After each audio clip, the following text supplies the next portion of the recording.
وإذ أوحيت إلى الحواريين أن آمنوا بي وبرسولي قالوا آمنا واشهد بأننا مسلمون.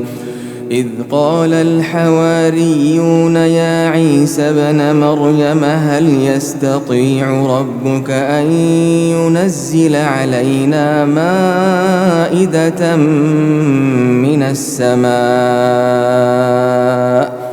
قال اتقوا الله إن كنتم مؤمنين. قالوا نريد أن نأكل منها وتطمئن قلوبنا ونعلم أن قد صدقتنا ونكون عليها من الشاهدين. قال عيسى ابن مريم اللهم ربنا أنزل علينا مائدة من السماء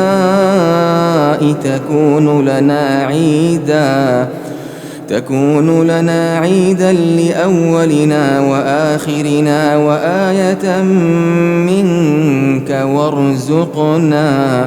وارزقنا وأنت خير الرازقين. قال الله إني منزلها عليكم فمن يكفر بعد منكم فإني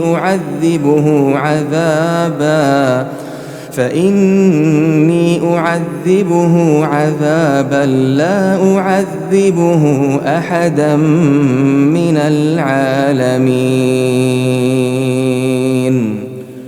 وإذ قال الله يا عيسى ابن مريم أأنت قلت للناس اتخذوني وأمي إلهين من دون الله؟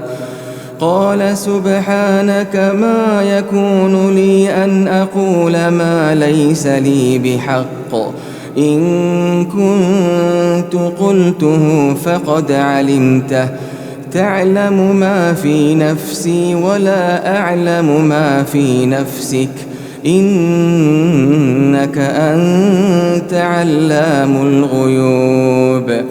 ما قلت لهم إلا ما أمرتني به أن اعبدوا الله ربي وربكم، وكنت عليهم شهيدا ما دمت فيهم، فلما توفيتني كنت أنت الرقيب عليهم وأنت على كل شيء شهيد.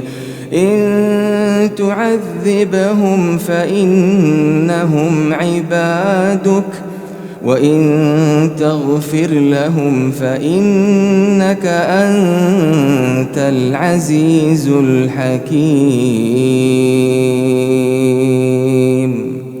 قال الله هذا يوم ينفع الصادقين صدقهم، لهم جنات تجري من تحتها الأنهار خالدين فيها أبدا، رضي الله عنهم ورضوا عنه، ذلك الفوز العظيم.